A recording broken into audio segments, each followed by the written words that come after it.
Welcome back to the show, everybody. Show will be starting momentarily with a little bit of SpaceX Starbase news, little bit of NASA news, some Elon news, Twitter stuff. Oh, it's fun. Let's talk about some stuff. Can we? Let's do it. Let's figure this out. Hey, everybody. Welcome back to the show. What's up? How you doing? Hope everyone's having a great day. What's up, Jet? What's up, Passing Wind? Justin, how you doing? How's Starlink, man? How's Starlink? I'm so excited about it. It's gonna bring streaming to pretty much anywhere that I go. Right now, I have a system in place that's like so. It's all right.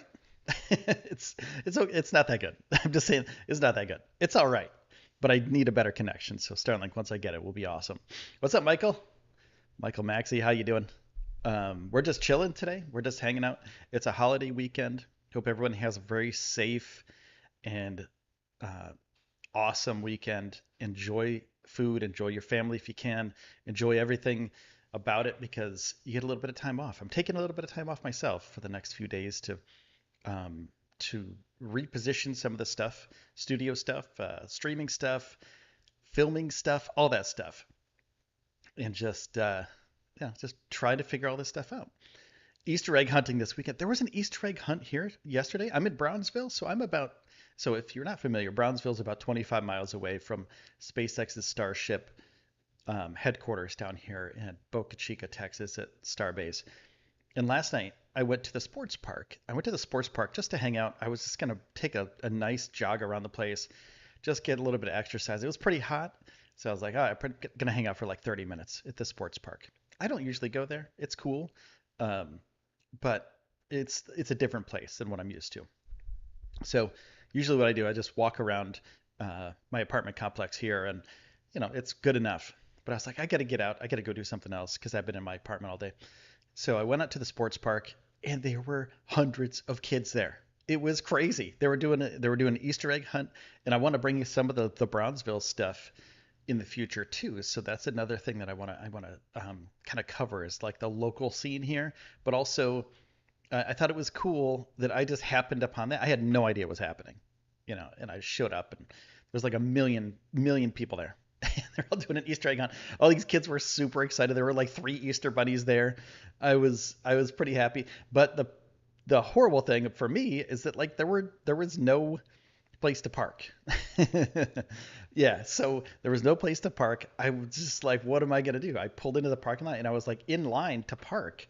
And I was like, I don't even feel comfortable walking here. Like there's so many little kids. I'm gonna be doing like a little shimmy. I'm gonna be like walking down the sidewalk and like run into a kid. There's too many kids. So I just took the little side route and got out of there. And then there's another part of the sports park that didn't have anybody there because there were the bunny rabbits were on the one side, the Easter bunny was on the one side, and then nobody was on the other side. So I went around the other side, and there was nobody there. There's like, I don't know, maybe 30 people there. So I just hung out, did my walk, and then got back in my car, took off, and updated some of the production stuff here. This is some footage that I actually shot. Speaking of production, some of the footage that I shot yesterday before the cryo test of Booster 7, Michael. I was down there and I got kicked out of Starbase. I say kicked out in a broader sense because they shut down the roads at Starbase when they do testing. And yesterday they did a cryo test. And some people think that it may have been um, due to the frosted section of the LOX tank on Booster 7. There may have been a structural test for the center 13 engines of Booster 7. So that's kind of where we're at right now with Booster 7. And there was a road closure this morning. I don't know if I even have the road closures up here, but there was a road closure this morning. And let me get that out for you here for the road closures. But there was a road closure this morning, really early, really early AM. Let me show this to you. And nothing really happened. We couldn't see if anything really happened here. So Thursday, the beach was closed, the roads were closed on the way down to Starbase. Friday morning, 5 a.m. to 8 a.m. We thought Booster 7 was going to move someplace, or Ship 20 was going to move someplace, or they're going to move something somewhere, because there was a temporary intermittent closure for the beach and for the road, which is Highway 4 that goes down to Starbase all the way from Brownsville. Nothing. We didn't see any movement, didn't see anything like that from either of those structures. So Booster 7's still there. Ship 20 is still there. But Monday, they have a passable closure from 6 a.m. to 6 p.m., 12 hours. Why would they do it at 6 a.m.? 6 a.m. is a really good time to move something because nobody's there. Literally, nobody is down at Starbase at 6 a.m. in the morning unless maybe you're traveling from someplace and you're like, I got to get there early. I got to see what's happening. But also, the last few days, like you've seen from the footage, it is absolutely foggy here. So in the mornings, it looks like this sometimes.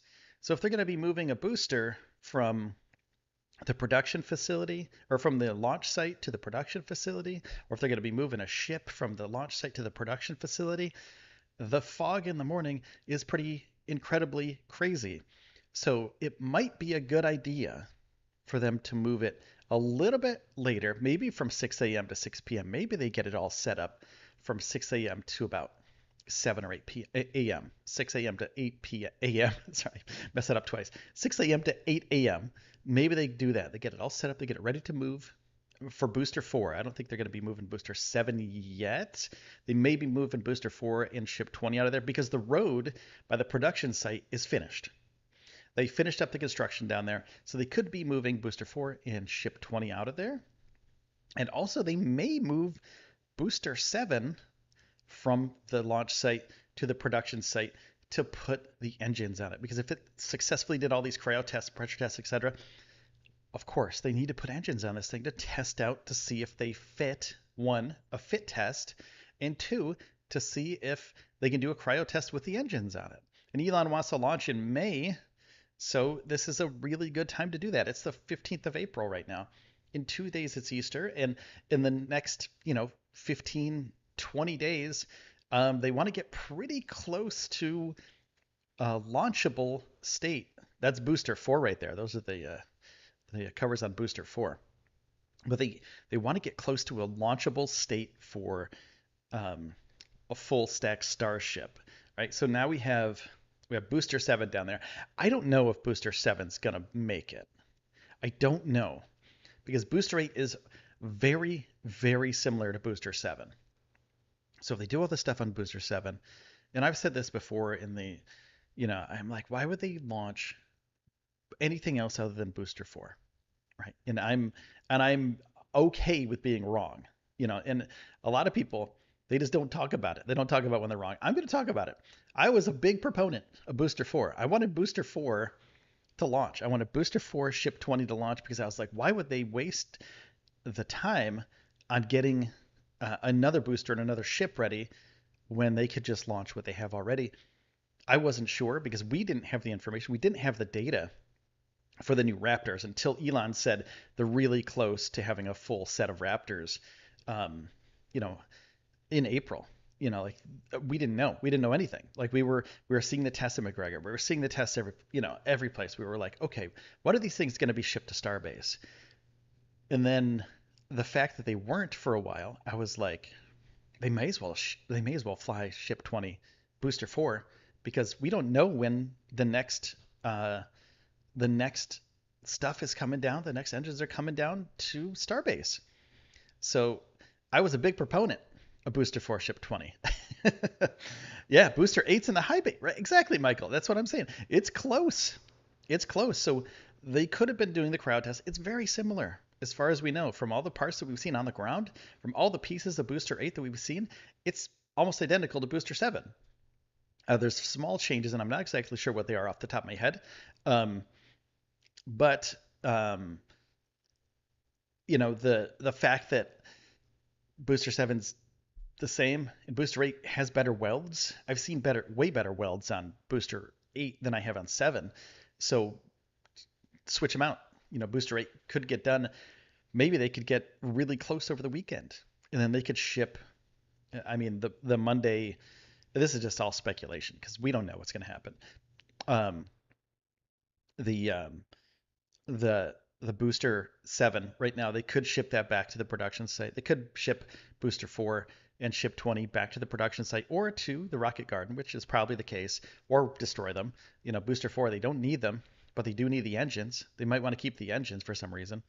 Um, so maybe, just maybe, they'll be shipping those things out on Monday um, during the road closure. And then maybe, and I don't think this is going to happen, but maybe they're going to ship Booster 7 back to the production site and Booster 8 down to the launch site. I don't think that's going to happen, though. That's a lot of movement in one day. Um, but Ship 20 is out of the way. Booster 4 is out of the way. They don't need to move them, but they could if they wanted to. They have the facilities, they have all the stuff. It's ready to go. Um, Starbase has gotten in the habit of doing important work under cover of darkness. Yes, Michael, that's what I'm thinking. So Monday, super early Monday morning, 6 a.m., maybe under the cover of darkness and fog, they move it out. Because, I mean, we've seen it happen before. Like you said, they move things all the time. They do stuff all the time under the cover of darkness. So, yeah, I'm not sure. Just curious. Jet, yep, we can see you, man. We can see you. Um, Michael Max says S25 is, or S26 has the payload doors. Yeah, I've seen that too. Um, that's incredible that they're working on a prototype of the payload doors so soon, even though they don't have any payload other than Starlink to launch. And there was a couple mock-ups that I've seen on Twitter, and I'm not sure exactly where they are or who posted them, but they're very convincing mock-ups that I've seen of people making a Starlink configuration within Starship. And we're just going to have to wait and see how that turns out, because in the next, maybe these may be pathfinders for the future bay doors. And it's going to be incredible for the next, I don't know, month or so to see how fast they build everything down here at Starbase. It's going to be incredible. And then in the next 2-3 months, if the FAA gives them approval to launch, it's going to be a incredible scene to watch all this stuff culminate, the things that they've been doing for years, culminate into some gigantic launch of this monstrous rocket, and hopefully it flies. Elon says the Raptors, the new Raptors, Raptor 2s, are better than the current generation. So move down from the first generation now into generation 2, and this is what they're going to be sticking with as far as we know for the future. So if he says they're more reliable, more thrust, more power, I hope it works out, and I hope they can figure out the configuration for the bay, for to launch something the first time when they're in orbit. I think that would be really cool. I don't think it's possible the first time. They have to just do a flight test. Like, I don't think they're going to do anything as far as opening up the hatch and releasing some Starlink satellites. I don't know though, because they may be further along that track than we know.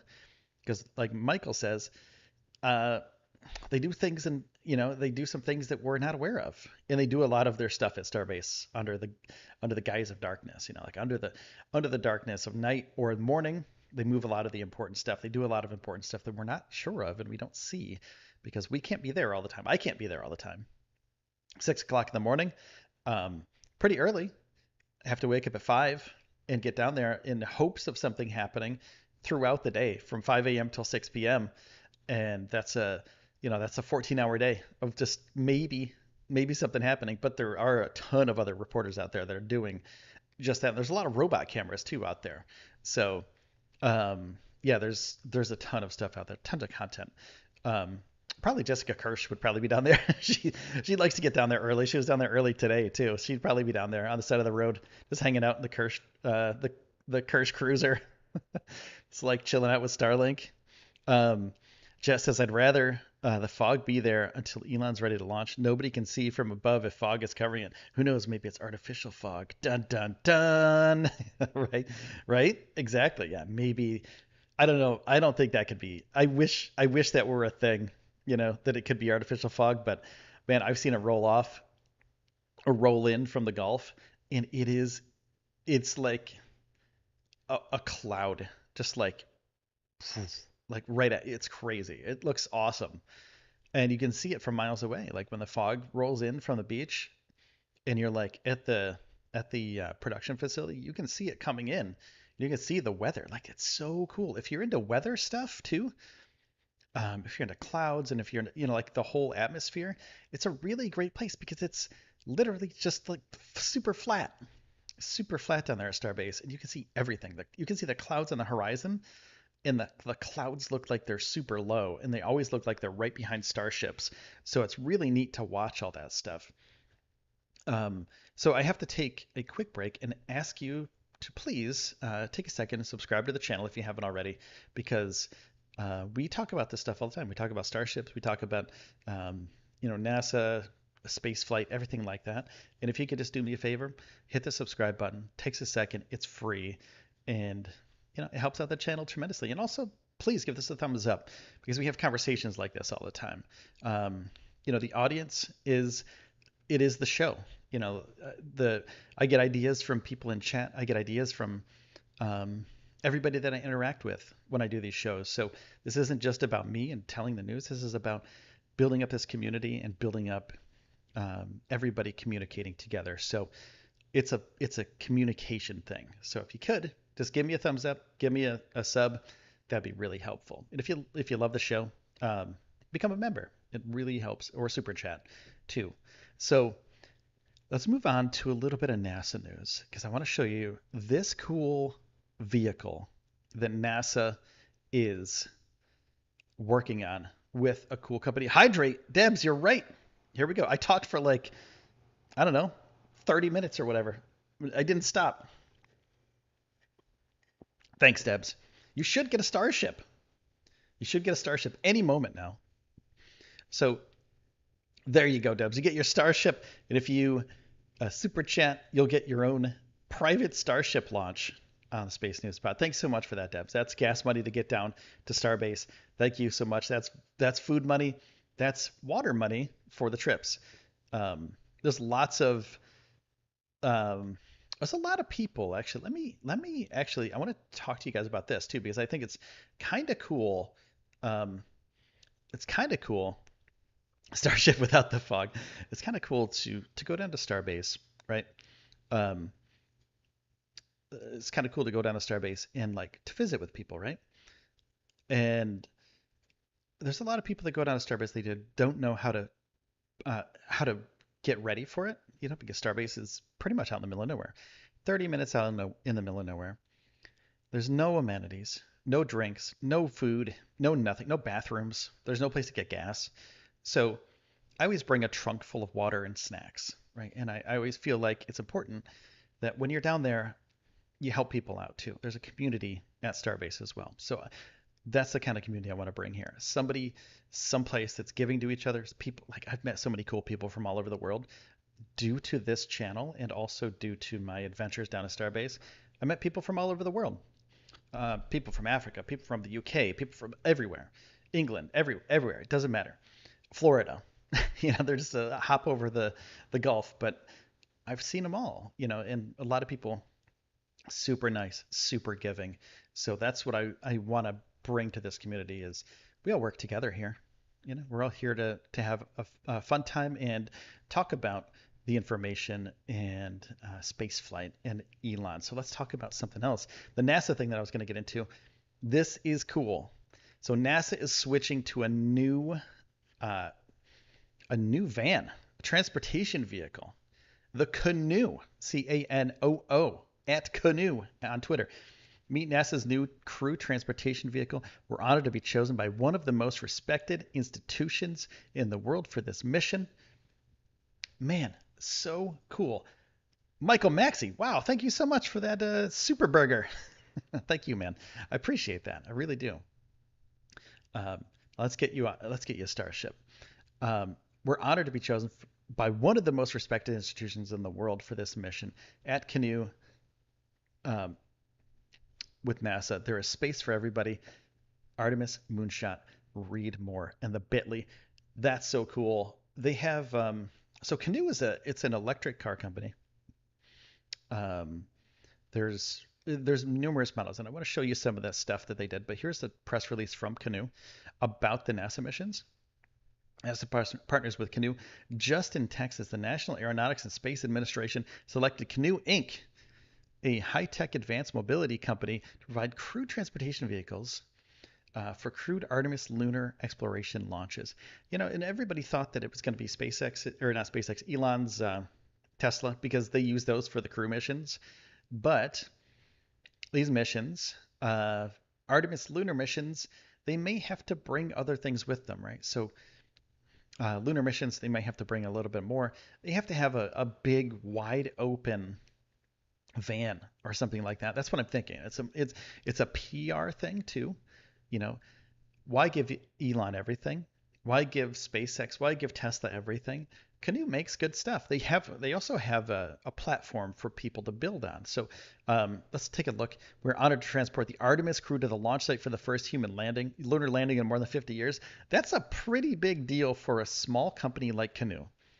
It's crazy that NASA would choose a small company like this without a track record, really. Canoo is a small company, but they do, they're high tech, they're moving forward. But if they can build this cool car for NASA, and they have prototypes out there, they have cars out there, they have vans out there. High tech mobility company. We're inspired by NASA's pioneering and trailblazing spirit. Our customized vehicles are modular and upgradable. This is pretty cool too. Throughout their life cycle, with a high level of recyclability at the end of life. Canoo's Made in America electric vehicles embody our nation's ingenuity. Da da da. Designing with the human in mind, the crew transportation vehicle must carry full suited astronauts, flight support staff, and equipment to the launch site. That's what I was saying. Not a lot of those things can fit in a Tesla. So Teslas aren't huge, but a big van could be very helpful. And maybe they did approach Tesla. Maybe they had talks with Elon. They were like, "Hey, could you build us this?" This like kind of uh, you know, a backstage meeting. And he was probably like, we want to focus on other stuff because building something for NASA for this would be cool. But Elon and, you know, Tesla's worried about building cars for the consumer. So um, it's like an Astrovan, but cool. The old Astrovans are really cool. Michael Maxey says Canoo is a rolling RV. Exactly. It's a pretty big vehicle. And here are some shots of this thing. The Canoo, it's a platform, right? So you can put anything on this platform. It's extensible. You can move it. You can make it bigger. You can make it smaller. Whatever you want to do. It's like a Lego set for a car, basically. So you put the pieces together and you make this cool car. And then there's some interior. It's a pretty big area. If you've ever been to if you've ever been to a theme park where they have rides like this, where they have a shuttle. This is basically a shuttle van, but a new high-tech shuttle van with like how crazy does this thing look? It looks pretty minimal. There's like the screen is like not there. It's like a phone. You plug in your phone and that's the only screen you get. It's not like this big 14-inch Tesla screen, but it's just a little phone.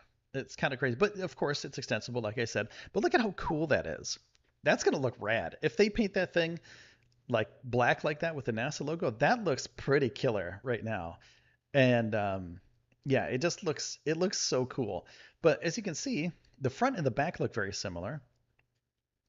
In the middle is just two big doors, right? So it's easy for people to get in and out of.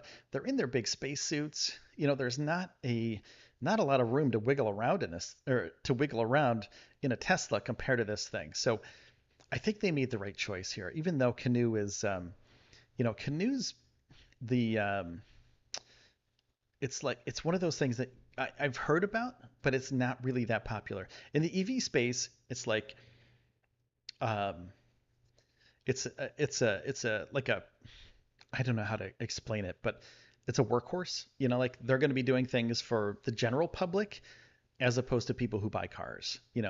So it's more of a transportation company rather than a car company. Um, so yeah, that's pretty cool. I think it's a pretty neat idea, and I think it's a pretty cool looking vehicle, considering um, what's available at this time and considering what they needed for a vehicle. That's what's really the most important thing. These astronauts need a vehicle that can fit them and all their gear and the other people that are helping them get to the launch site. So pretty cool. Canoo, congrats. Paw Angel says, is Texas going to lose Starbase to Florida? That's a really big question, and I think what's going to happen, and this is just me from being down here at Starbase a lot. I don't think they're going to move everything to Florida. I think what's going to happen is if the FAA doesn't give them permission, then I think they're going to keep this as an R&D facility. And the governor of Texas is highly behind SpaceX being here. Like the other day, he was down at the port of Brownsville and he was pushing SpaceX.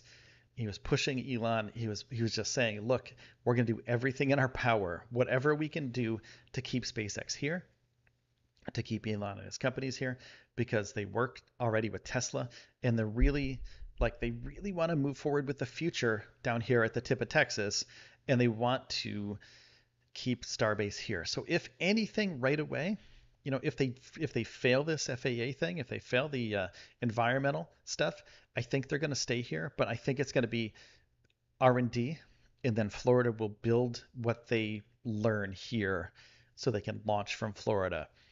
So it's going to be pretty close. I mean, we're 15 days, 14 days away from knowing what the FAA is going to say about the environmental stuff. So, I mean, we don't have much time, and hopefully it works out well in SpaceX's favor. And if that's the case, they're going to be launching here sometime this summer, and hopefully it's not 104 degrees like it was the other day. I'm just saying that was really hot. Hey, what's up, Effed Up World? Michael Maxey says the Canoo will be a rolling clean room for NASA. Yeah, exactly. They had to have the specifications for a lunar launch, so these people can go to the moon and it's clean. Yeah, exactly. Texas wants Tesla, SpaceX boring, and Neuralink. Solar City is a toss-up. Yeah, exactly. Texas is a place where Elon has stated that he wants to be. He moved his residence to Texas. Moved Tesla to Texas. The Gigafactory in Austin is humongous. So the fact that Elon's moving all of his companies here, it's a lot of revenue for Texas too. I mean, if these people, and it's just the local economy here in Brownsville has gone way up because the people living in Brownsville work in Brownsville or the surrounding area, and they spend their money here. Whether if they go out of town to do whatever, that's fine, but they have to buy the gas in Brownsville to get out of town. They might buy a plane ticket at the at the Brownsville airport. They might go to South Padre Island, have a cocktail, surf a little bit. Who knows? There's a lot of things that people can do here, let alone buy everything else for their house. Like when I moved here, I had to buy everything for this apartment. So it's like they got my money, so the other thousands of people that already worked here, and then the new people that came in just for SpaceX, it's the other thousands of people that came in just to work for SpaceX is so big for the economy here, and tens of thousands of people have put their work and time and money into this area. So I think it's a big deal for Texas, and they're going to do everything they can to keep SpaceX here, keep them happy, make SpaceX happy, and do everything they can to kind of facilitate the launches from the Boca Chica area. That was a great question, though, by the way, Paw. Great question, because it's on everybody's mind. Like, where are they going? Where's SpaceX going? But I think I hope they launch from here, but I think it's going to be Florida. So yeah, let's take a second here, and I got to get this out of my face here. There was a rocket in my face here. I got to switch scenes here. We got to talk about something else too. There's another thing that I want to talk about real quick. And this is another NASA thing, and I think it's really cool. And it's a little bit off the beaten path, off the track a little bit, but I think you guys would enjoy this. Jock says, thank you for your detailed following of SpaceX. Thanks you. Thank you for following the channel, man. Appreciate that. Prefabricated homes will really take off in the RGV if SpaceX stays. Yeah, I think so too. How far away do people have to be when they finally do that orbital launch? I think it's 7 miles. I think it's 7 miles. Um, but it's up in the air right now because the other launches were 7 miles. Ish. The stay out zone was 7 miles. No fly zone, no boat zone, no people zone. So if they're going to be doing an orbital launch, I'm assuming it's going to be similar, but it may be bigger. It may be 9 miles. Um, the whole Highway 4, they could close that whole thing down. They could close down the whole highway until, even Rocket Ranch. The Rocket Ranch is 7-ish miles away. And if they say there's a no-fly zone, or a no people zone for 9 miles, Rocket Ranch might not have a, in Rocket Ranch, if you're not familiar with the area, Rocket Ranch is a place where you can go and hang out and watch launches, watch SpaceX do their launches, and you can rent a room for the night. You can camp there. They have cool facilities and cool people that run it, like really nice people that run it.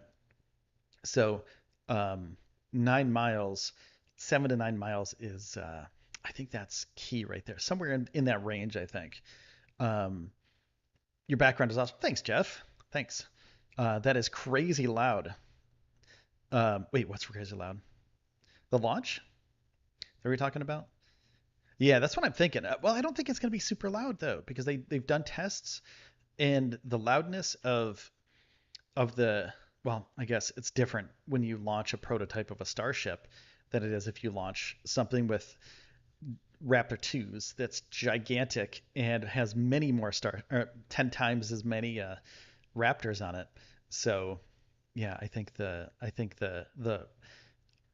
launch is going to be much louder. So that's another thing with the environmental review. Like, how does that affect wildlife here in the RGV? So yeah, Port Isabella is on the other side of Boca Chica Bay, approximately 7 miles away. Yeah, that's another thing. Like, what are they can't really get rid of like everybody at the port, you know, because the port it's a hub of transportation, one, also of commerce. So they can't just get rid of everybody at the port. So they can't just move like whole little towns because there's a bunch of little towns, over there. So they can't just move those people out of there and say, hey, we got to move you out of here just because we're doing this rocket launch. Because where are they going to displace them to? Like, where do they go? It's like, hey, leave your home for the whole day because or leave your business for the whole day because we feel like we're launching this rocket. Yeah, so I think it's going to be around the 7 to 9 mile mark, but it might be off a little bit depending on where the mark is. What how loud it'll be in comparison to Saturn V, I'm not sure because the suppression system was really important for Saturn V. So the suppression down here doesn't really exist yet, as far as we know. So yeah, we're hoping they have a sound suppression system because it's probably gonna be pretty loud. Now I want to show you this too. This is a fun one. So this is Barbie, right? After adding astronaut to her long list of careers in 1965, Barbie is embarking on her first ever mission to the space station. So this is going to be a quick one, but it's kind of fun. So Barbie, these are the old pictures. You can tell by the way these things are built. They are from the 60s. Looking Barbie, how cool is that though? How cool is that like to make people aware that women can do great things like this. Women can go to the space station. Women can go to space. Barbie is sending Barbies in partnership with ISS Cassis 2 Barbie dolls travel to space as a part of the Barbie Mission Dream Star Education Project, encouraging girls to consider careers in STEM, reminding them that nothing can stop them from achieving their dreams, not even gravity. So look at how cool these spacesuits are. Super cool. eBay money. Yeah, Paul, I hear you. Will it be water sound suppression? Happy. I'm not sure. I think that's the other thing. Where did they had a pond, so they have a artificial pond um, slated for their updated um, Army Corps of Engineers thing, but that is gone now because the Army uh, Corps of Engineers said no, we're not going to let you expand right now.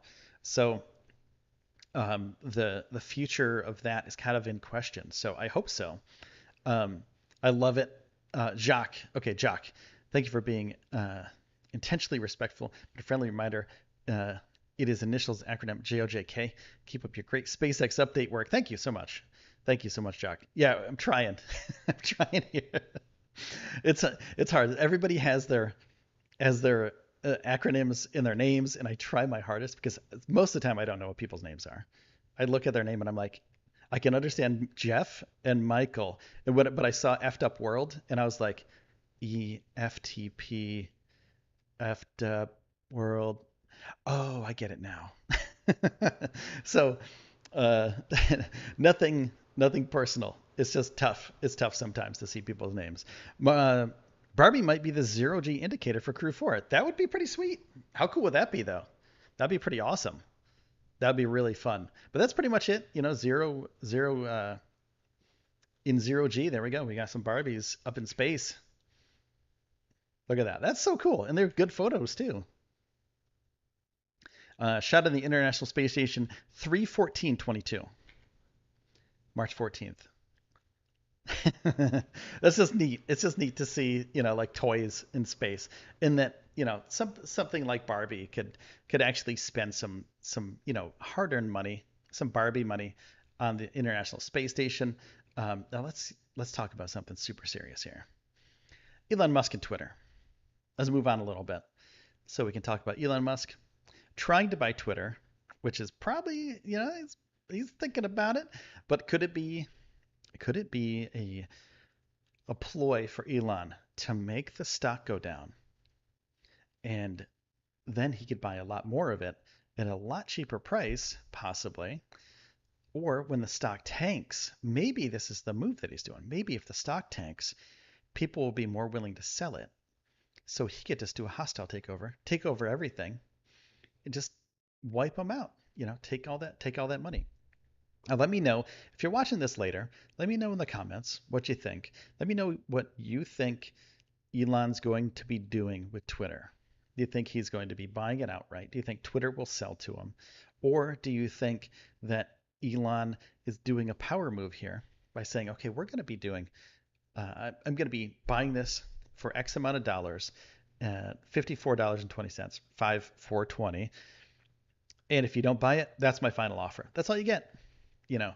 So I thought it was funny because the 420, of course, is funny, but somebody that does this all the time is Mark Cuban. They say, this is it. Just don't talk to me.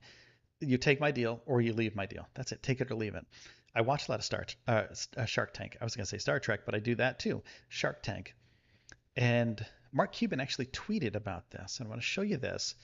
Mark Cuban, a little bit of profanity here. My conclusion, Elon Musk is effing with the SEC. His filing with the SEC allows him to say he wants to take a company private for $54.20. Versus his, am considering taking Tesla private at 420, funding secured, price go up, his shares get sold, profit SEC like WTF just happened. So Mark Cuban is funny. He's a no nonsense business person. He does this thing. He wants to take the company private for $54.20, 420. Should have just done it at $69 per share. Michael Maxey says one Twitter stock owner says he will sell his to Elon for $69 a share. Yeah, exactly. He should have just done it. He should have just done it. Yeah, he should have just done it. So here's another thing about the Twitter deal going on. And I'm going to show you this, a Wall Street Journal article. While Elon is trying to buy Twitter Inc., he's no longer the company's largest shareholder. So Elon was the largest shareholder for a few days. Funds held by Vanguard Group recently upped their stake in the social media platform, making the asset manager Twitter's largest shareholder and bumping Mr. Musk out of the top spot. So Elon is even the largest shareholder anymore. So Vanguard Group, an investment group, has a little bit more than Elon does. Vanguard disclosed on April 8th that it now owns 82.4 million shares of Twitter, or 10.3% of the company. Elon had about 9ish. Um, so the fact that Elon is doing all this, like, is this? Some people say it's a pump and dump. Some people say he's pumping up the stock price and then he's going to sell it off. Because why would he keep his shares? He said this in a tweet. Why would I keep my shares if these people aren't willing to move forward with what the company could be? And this is a classic thing that people say Elon does, that he pumps up Dogecoin and then he sells a bunch of it. But he doesn't sell a bunch of it. He said he just holds on to it. He said numerous times that he just holds on to his Doge. And the fact that, you know, people are saying he's pumping this up and then he's getting to, he's trying to get the price going up and up and up because there's a war for Twitter going on right now, a financial war, is that they think he's going to sell off all of his stocks and make, a zillion bucks. But I don't think he really has the intention of selling off his stock right away. He's not a board member anymore. He stepped down from the board because he said he wanted to buy the company, right? So he couldn't buy the company if he was part of the board. So Elon stepped away. I think this is his power move. I think he's doing this and this is just speculation. We don't know what's in Elon's head. We don't know what's in his portfolio.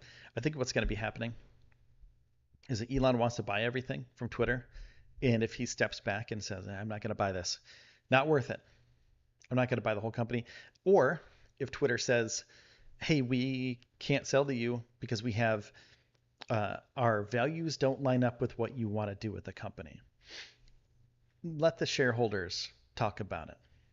Let the board talk about it. But Elon, has something to say about another investor. Al-Walid Talal. I don't believe that the proposed offer by Elon Musk, 54.20, comes close to the intrinsic value of Twitter given its growth prospects.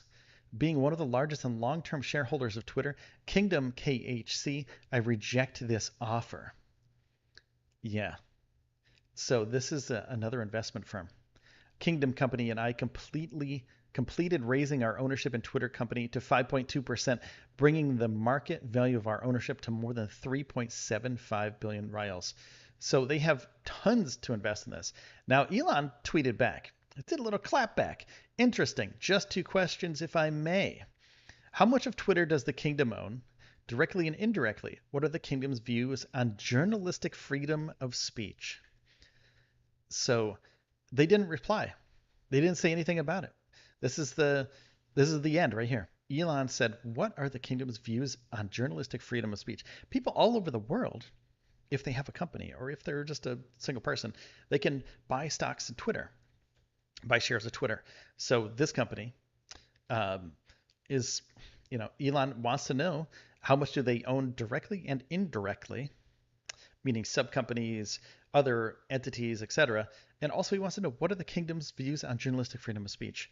So that's the one thing that Elon really wants to push forward is the freedom of speech on Twitter is more important to him than the money. He's like, I don't care if I make money, if I take this private.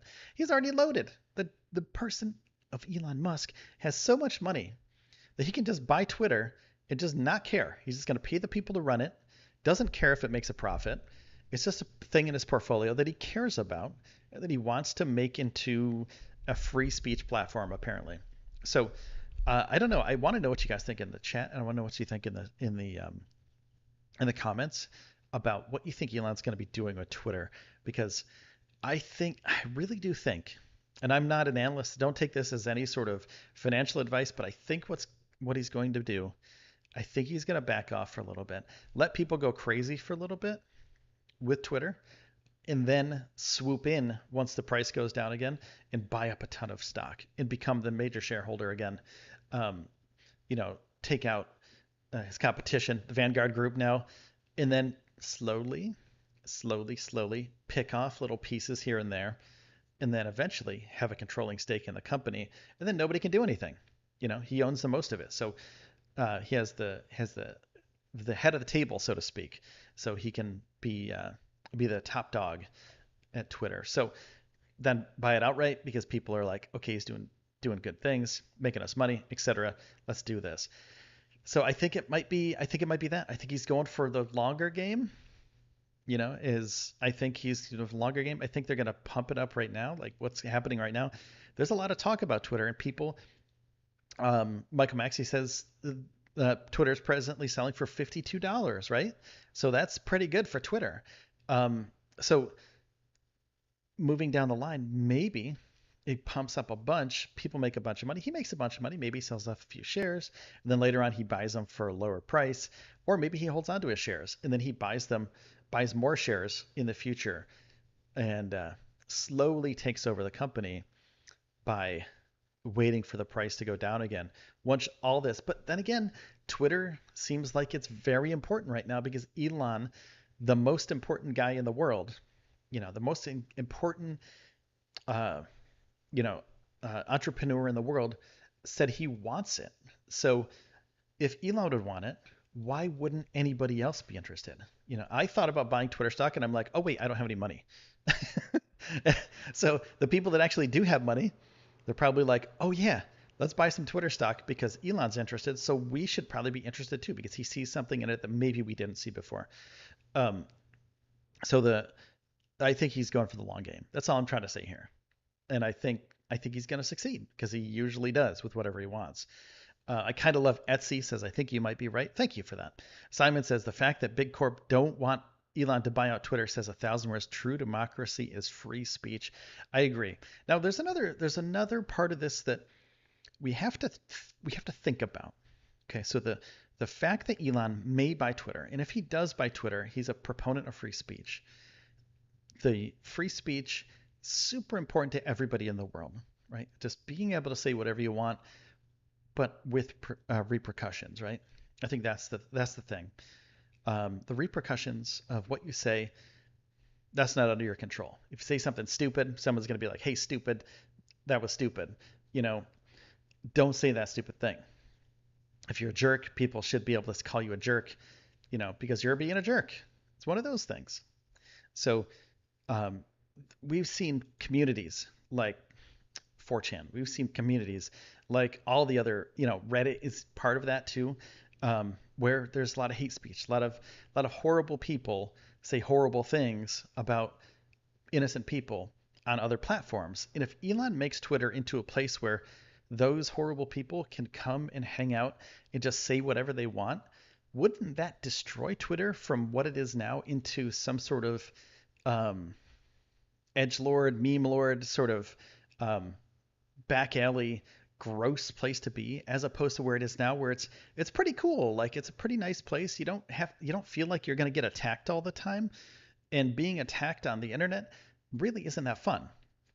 But also knowing that Elon is such a proponent of free speech, like where are the boundaries that it's going to put in place?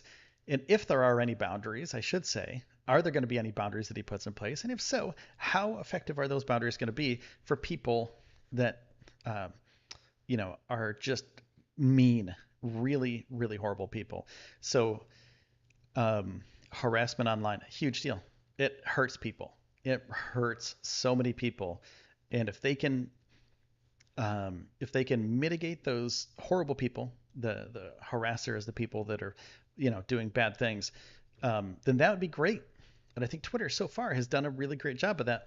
And I think Elon is really okay with people talking about things as long as they're not being horrible. But you should be able to say those things in some context. Michael Maxey says Elon believes in responsible free speech, not propaganda and misinformation being spread on Twitter, like what happens on Facebook. Yeah, I agree with that. Yeah, Facebook is just a garbage hole, in my opinion. Facebook is it's a good place because your older relatives have a account there, and like every once in a while they'll message you, or like your old friends from 20 years ago or whatever, they'll hit you up and be like, "Hey, how you doing?" And you're like, after, like, I don't use Facebook anymore. I have a Space News Pod account on there and I have my own account on there, but I just don't use it. Like, I log in once a month and I'm like, this is garbage. Um, it's I just haven't logged in, so I hope it doesn't turn into that. Paul Angel says YouTube can be just as bad. Yeah, some of the YouTube stuff is just, sometimes some of the comments are just not the best comments. Some of the interactions just not good. They have a pretty strict um, comment filter now that you can engage on your videos, which is really nice because then like you got to really prove that you're making a contribution to that page, which is really cool. Um, as opposed to like I've gotten some really really funny like I think I don't care like if you're gonna say something stupid on the internet, then you're the dumb one. Like if you're gonna be doing something really like mean to somebody on the internet, like go have a good day. I don't care. So I've had some of those comments, and I'm like, and then like the ones that are held for review, um, and I've looked at them, and I'm just like, I I laugh at them, and then I send them to my friends and go like, wow, this person's awesome. Like, what's wrong with this person?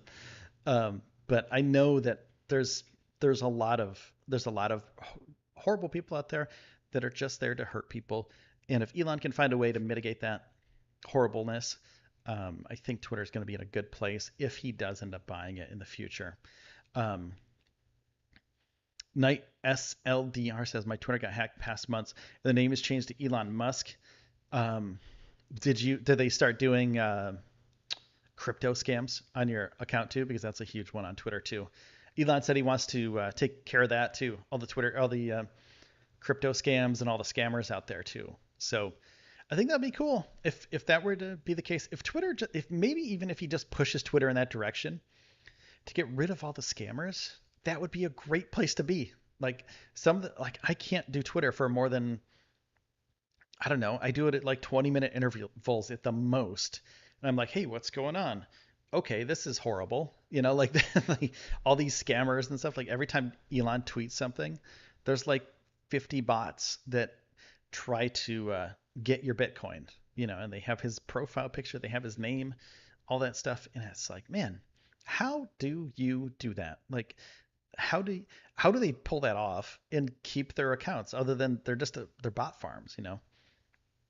What do you think about Common Sense Skeptic? How do you think he will react to SpaceX landing people on Mars?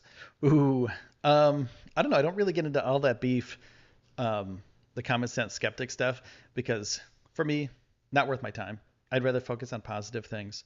Um, I'm a huge proponent of people landing on Mars, and if SpaceX can pull it off, that's great. And if they can't, I'm not going to be the one I'm not going to be the one that points fingers and, I'm going to be a responsible adult, basically, and say, hey, that's cool that they did it, or oh, that sucks that they didn't do it. That's it. Like those are the only two responses you need for those. Like, oh, that's a shame that they didn't get it done, or that's really cool that they got it done. Like those are the only two things you can think of. Like it would have been great, but it didn't happen. Or that's really sweet. Those are the only two responses you ever need for that. You don't need you don't need to go into, you know, uh, trying to prove yourself because you're not Elon and you're not SpaceX. You don't need to. So you don't need to prove yourself for that kind of stuff. And I know like as a person, as a normal person, sometimes I'm wrong, and I'm totally fine with that. And I think that's what a mature person would say. It's like, hey, man, I'm wrong. It's okay. I'm fine with it. Did I learn something? Yes. As long as you learn something from being wrong, then that's cool. But if you did something right and you said, hey, this is what I think is going to happen, and then you predict something that's going to happen because of data, that's great. But um, the the fact that people make such a big deal about it, um, it's just too much. It's too much for me. I'm not that kind of person. I don't care. Like I've got good friends, right? I got good friends. I got good family. I've got this YouTube channel. I'm living at Starbase. Like, I don't live at Starbase. I live close to Starbase. I can go down there whenever I want to. My life is pretty okay. Like it could be way, way worse.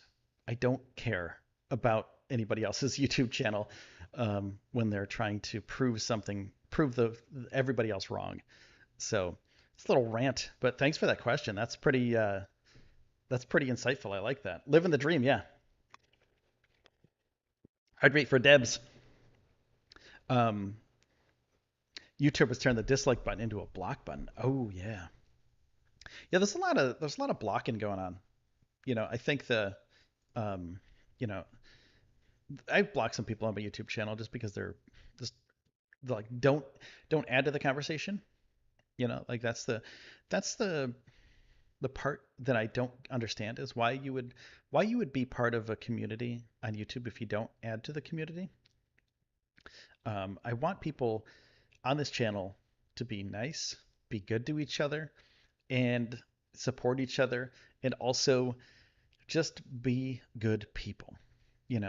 Just love the same things. We all love spaceflight. We all love that stuff. So that's all we want. Like that's all I want to hang out with people that are like-minded. That's pretty much it. And the fact that there are trolls. There's always going to be trolls. There have always been trolls on the internet. I was a troll when I was a kid on the internet, like straight up. I'll tell you, some of the things that I used to say when I gamed, it was horrible about people's moms. Everyone says that stuff, but it's like, man, how do you get through that and move on from being that person into being like part of the community? And that's an important thing to think about. um, so Rico says, perhaps instead of policing speech, Twitter could encourage users to stop being so fragile. Well, it could be that, or just tell people to stop being jerks. Like that's part of it. Everyone's different. Everyone is brought up different. Everyone is a different person. Like my feelings are different than your feelings. So we're not the same people. Something that you say could hurt somebody else's feelings. Something that I say could hurt somebody's feelings. But as long as there's a communication in with that, as opposed to just, um, just stopping or just don't be mean. Like that's. I wish I just had like a. I think there's shirts, but just like a shirt that says "Don't be mean." Like just be nice to people. Why are you being a jerk? You know. Michael Maxey trash talking is like rubbing and auto racing. Yeah, it is. It's just trash talking. Like when you're a kid, I do it sometimes too now, and I'm an adult. I play PUBG. I play games on my Twitch channel. Um, and like I'm sometimes I say stupid stuff on there. It's fine. Like you just do that. It's a good way to vent your frustrations, but just don't do it to the person. You know what I'm saying? Like that's a thing. Like I usually say like, oh, you whatever, like stupid idiot or whatever. Like, whatever, like a stupid idiot. Like that I say things to make myself laugh and not in a horrible way to people. It's like, dude, come on. Um, yeah, I think Rico, you have a good point where um, people do overreact to things that are said to them on social media. And sometimes when things are said to you on social media, they really do hurt some people. If they don't hurt you, that's fine. But if they do hurt you, it's a time for you to take a break from social media as well. Maybe that's the right thing for you to do as opposed to, trying to get in an argument, a flame war with somebody, because flame wars have been around since the beginning of time. It used to be in front of a campfire. It used to be when people were in a town square, when people were at the store together, when people are at the pub or whatever.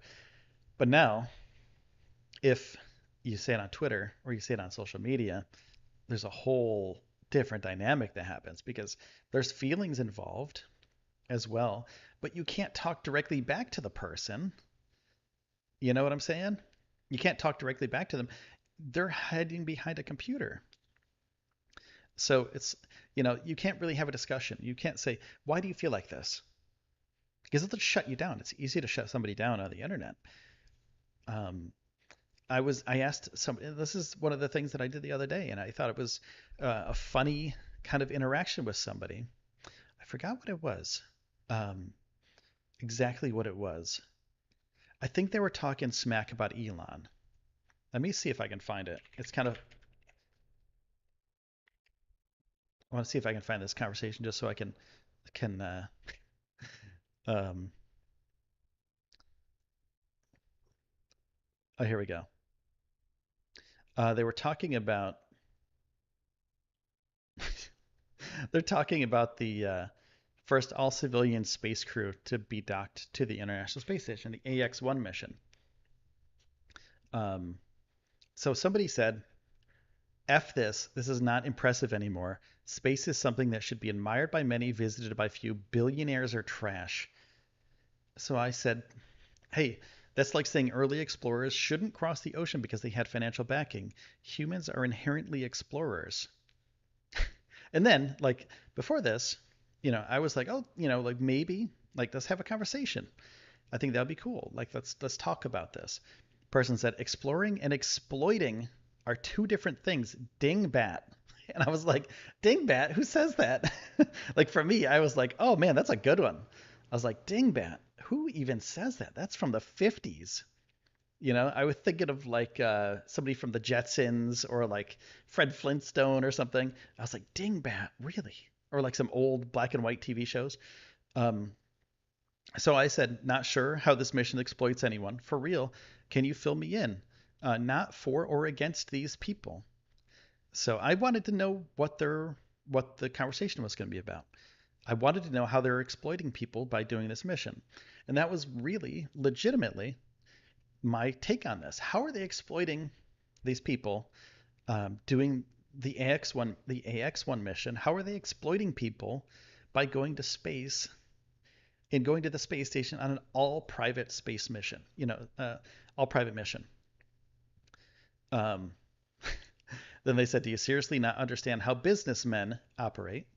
I said, I understand business, just wondering how these particular people exploited anyone.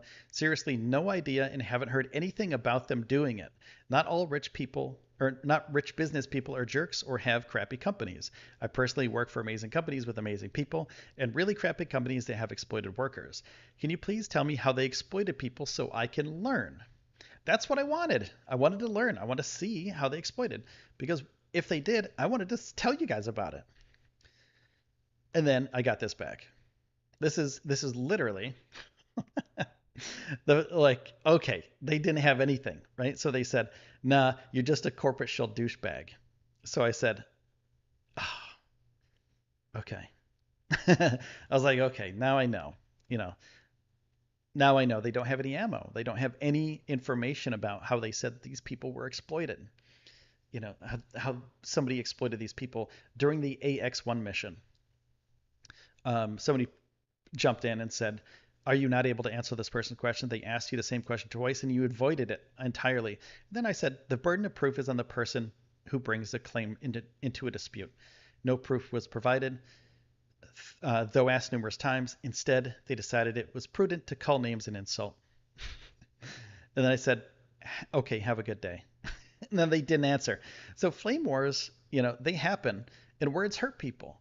But the conversation didn't happen because the other person that was also just being a flame war person. I don't know. They were being just mean. They were just being mean to be mean. There's no reason to it. And then when I asked them for proof, they said that I was a shill, a corporate shill. Yeah, I'm a corporate shill. I'll tell you that. Yeah, I'm making tons of money doing YouTube because I'm a corporate shill for SpaceX. Tons of money. Not even close. Not even close. Not even close. I have like three nice things in my life. I have a car, and that was because I had a crappy car. I've had a crappy car for like the last 7 years. I had a Subaru. I drove it until it was 230,000 miles, right? So that, um, and then I got a nice car. Not a nice car. I just got like another Subaru. It's a good car. It's not like a $70,000 car. Um, and I have my computer, which I pieced together over years, which actually died about 3 months ago, a couple months ago, and I had to get a new one. So it's like those are the two nice things that I have, and then I have cameras. Like those are three nice things that I have. So I can't be a corporate shill because I don't do the things, you know, to be a corporate shill. Like I'm not buying all the Teslas, though I do want a Tesla, but I just buy things because they work. I don't promote things. I tell you about things that are happening. So it's kind of funny that they went the corporate shill way immediately. They're like, you're a corporate shill. I was like, dude, you have no idea how much I don't like corporations and what, like how um, how usually management is just not good for a lot of places. Like I'm not a corporate shill. I would rather not work at a giant corporation. I would rather work at a place with like, 10, 15 people. Like that's cool. I want to know the people that I work with. Um, and of course, they're probably writing on their iPhone, wearing their Nikes, whatever. So it's like, okay, who's the corporate shill? Think about that. Um, kind of love Etsy. SpaceX and Tesla community are used to the nasty comments about Elon. I think that's why they're so well behaved and kind. I agree too. Michael says AX1 crew were all volunteers to go to the ISS. They have the money to pay and the desire to go. There was no exploitation. Exactly. Exactly. That's the thing. Like, how did they exploit anybody? And I think this person, what they were getting at is they exploited the people to get the money to go. So they exploited the worker. And there's a huge movement on Reddit about this too. You know, um, the the anti-work movement. Like that stuff's going on Twitter or on Reddit, and they've branched out into different sort of subreddits where they're just attacking corporations and telling their stories about how bad some corporations are for them. And I feel bad for the people that were treated badly because I was treated badly at a corporation before, and I know how it is. Um, just bad management, basically. Bad management didn't know how to manage engineers, so didn't have the right. They didn't have the right tool set in order to help my tool set to get the job done. So I wasn't exploited. It was just human error. That's it. In any discussion, the first one to get angry and take their opponent has lost the argument. Michael Maxey, I agree. Simon says, 100% agree. Yes, I agree. I agree with that. Yeah, anybody who's going to attack the other person, just talk it out. You know, Sometimes they get flustered, sometimes they get upset too. But if you come to me with an argument and say, hey, I think you're wrong about this, then I say, okay, well, why am I wrong about that? And if they don't have any sort of discussion to add to that, if they don't have a reason, if they just say you just are, then I'm like, okay, I don't want to talk to you because you're not good at talking. Like we're not going to get anywhere. If you say something isn't right because XYZ, that's the discussion that needs to be made. But if the discussion is you're not right, and I say, oh, cool, well, why? Why am I not right? I just want to know. Like I want to fix it. And they just say you're not. And I just go, okay, well, or if they say you should know, that's also a funny one. That's always a funny one. It's like when they argue with you and they say, and this has happened to me in real life, and I know this happened to some of my friends, when they say, uh, this isn't, you're doing something wrong, and you're like, oh, okay, sorry about that. What's up? What am I doing wrong? Why am I doing this wrong? And they said, well, you should know. You should just know. It's like, well, I don't. That's why I asked. Like there's a discussion happening here. Like we're people. We talk. It's not black and white. It's not ones and zeros. It's people to people. We talk about things. That's how we got to where we are now. A discussion, an open discussion about things, as opposed to this is right, this is wrong. That's the most horrible thing you can do. This is right, this is wrong. Talk about it. There's some things that are horribly wrong, and everybody knows it. But something in between where it's just an opinion, why? Why do you have that opinion? If you can prove that somebody's right or wrong, or there's something different that could be happening, something better, then of course, keep that discussion going and keep working on it because the um, the important part is the discussion. Simon, thank you so much for becoming a sponsor of the show. Thanks for becoming a space cadet. And liking the show. Thank you so much. I really do appreciate that. That helps out tremendously. All the members of the show, you get a cool little icon, and you get to help out. So thank you very much, Simon. I do appreciate that. I wish I had a Starship for you. I got to set that up because becoming a member should be like a big deal, but I only have like a little bit of text on the screen. But thank you so much for that. I'm going to set that up for you today. I'll figure that out. Um, Thank you so much. Had to join Love Your Mindset, sir. Thank you, Simon. That's so cool. That's so cool. Yeah, we need like-minded, like open-minded, cool people here. And I've been growing the channel for about 3 years. So the fact that we still have this channel after 3 years and we're growing. There was a bot. So this is a funny thing that happened.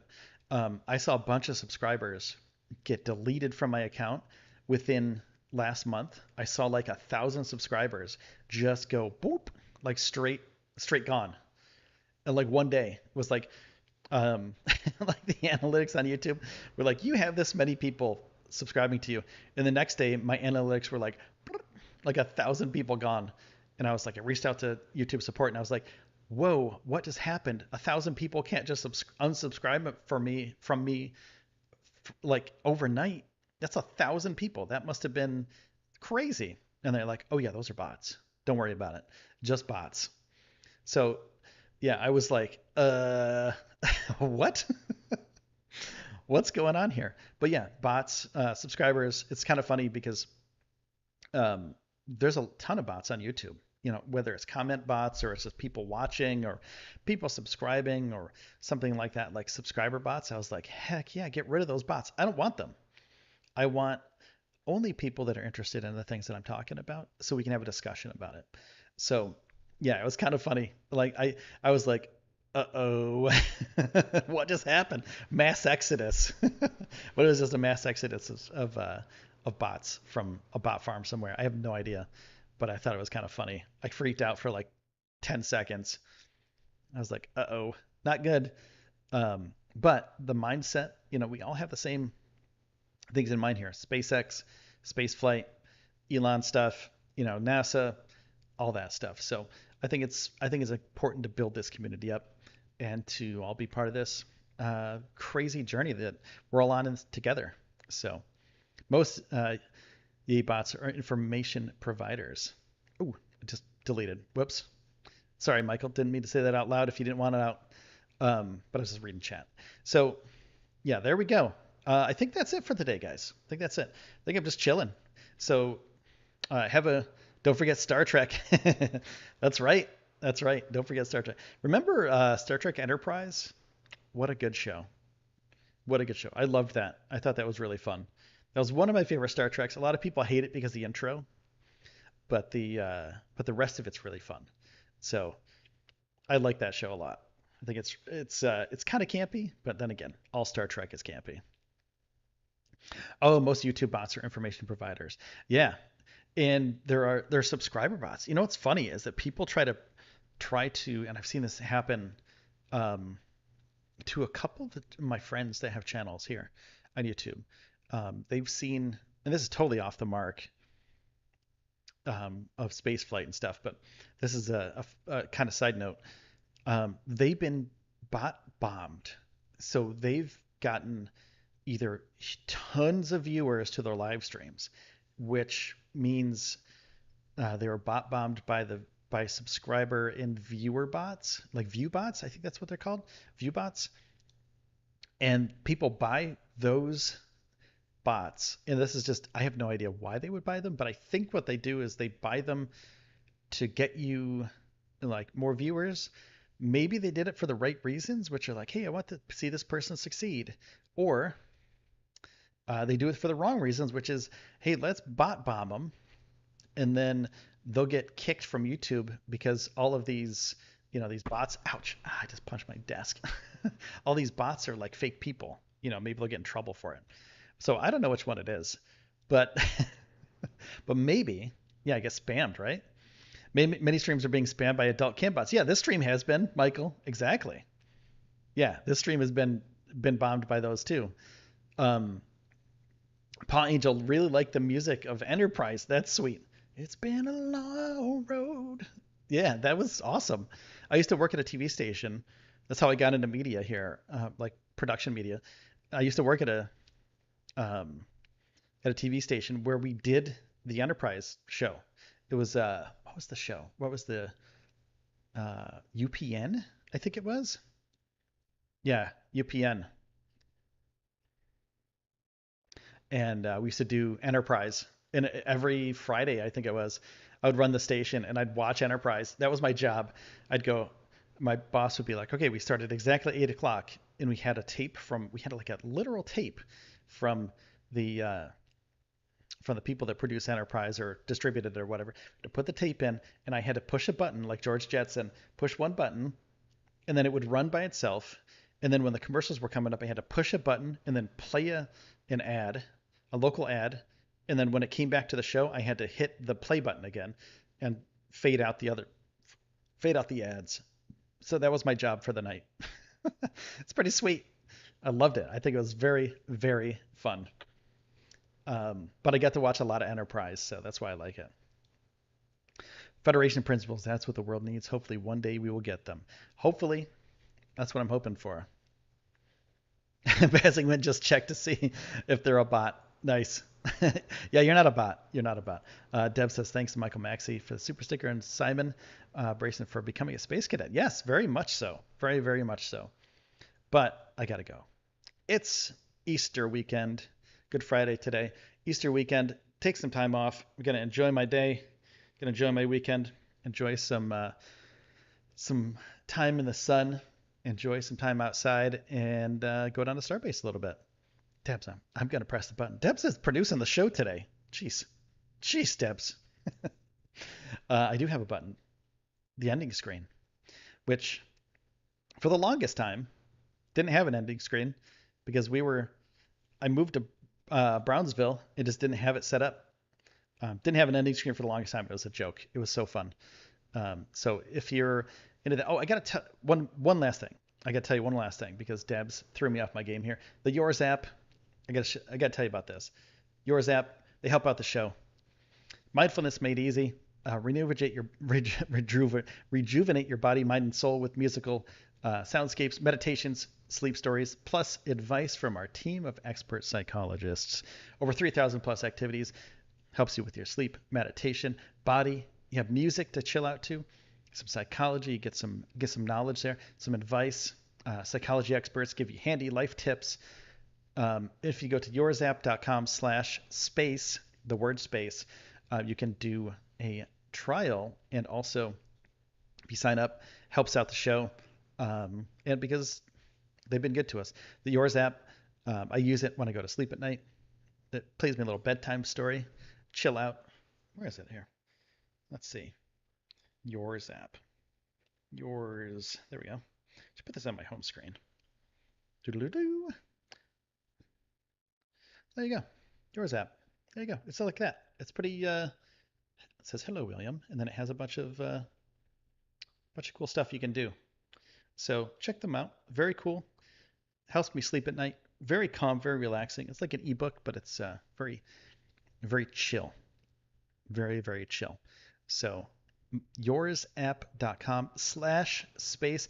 Also, one more thing. Starshipshirts.com. This is our merch store. Neil and Michael and Buzz, NASA Apollo 11. New shirt just dropped yesterday. We pay homage to the original three, Neil, Michael, and Buzz, to the Apollo 11 moon landing astronauts, Neil Armstrong, Michael Collins, and Buzz Aldrin, with this sweet, sweet t-shirt. Neil, Michael, and Buzz. I'm going to get one of these for myself. All sorts of colors. We can do some light blue. We can do some gray heather. We can do some heather midnight navy. We can do some aqua green, heather blue. All sorts of heathers. Heather True Royal. That's my favorite. Heather True Royal is my favorite. This one's pretty cool too. Heather Raspberry. Very cool. I like it. Neil and Michael and Buzz. Plus we have a bunch of other shirts there too. So yeah, check this out. Unisex designs, all sorts of designs for lots of people. Raptor engine, Starship booster engine layout, short sleeve t-shirt. There we go. It's like an Iron Man shirt. It's pretty sweet. It's pretty cool. Neil Thorne designs all these, and we're partners with this merch store. So go check it out. Bob and Doug. Yeah, Paul, exactly. We should do the old Bob and Doug shirt. We got the Nikola Tesla Starman shirt. The bakery at Cocoa Beach, which is where they make all the tiles for Starship. We have a shirt for that. And this is my favorite one. Cramped, dangerous, difficult, you might die. This is what Elon said about Starship. Cramped, dangerous, difficult, you might die. Starshipshirts.com. Check it out. I think there's a thing going on now. If not, I can, let's just end it. Add a little extra large shirt there. And let's see if there's a checkout thing. If not, I'll turn it on. So there's a discount for you. Let me turn that on real quick, just so you guys have it.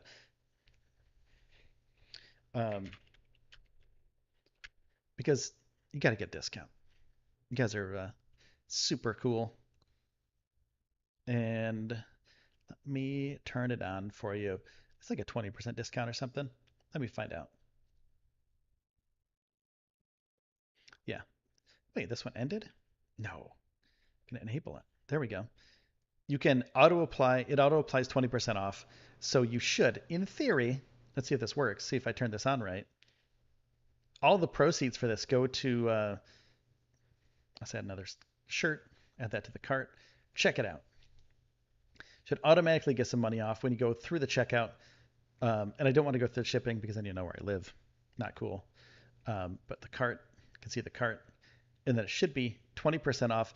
If not, use the code YouTube at checkout and you get 20% off. So yeah, very cool. Very, very cool. 20% off, auto applied promotion. So go check them out. That's about it. Thanks everybody for tuning in today. I'm going to hit the end screen. Thank you for all of your support. I appreciate you. I appreciate all the supporters out there, everybody out there that's doing work, everyone that's, you know, putting in your time in your life to support the show, being here, and financially, super, super cool. You're all very cool. Here's a few of these people, and I'm getting a full list. It just some reason it's not rendering properly on the screen, but I do have a full list of people who have supported the show. So I will get that up there as soon as I figure it out. I have no idea what's going on with it, what the bug is, but I'm trying to figure it out. So thanks again. Appreciate you. Take care of yourselves and each other, and I will see you next time. Next Monday, we're going to do a show at noon, Mondays and Fridays, and going back to Wednesdays as well, because I had to take this Wednesday off. So Mondays, Wednesdays, and Fridays at noon, show here, all the latest space news, space flight, SpaceX, Elon, all the stuff. Take care. Bye-bye, everybody.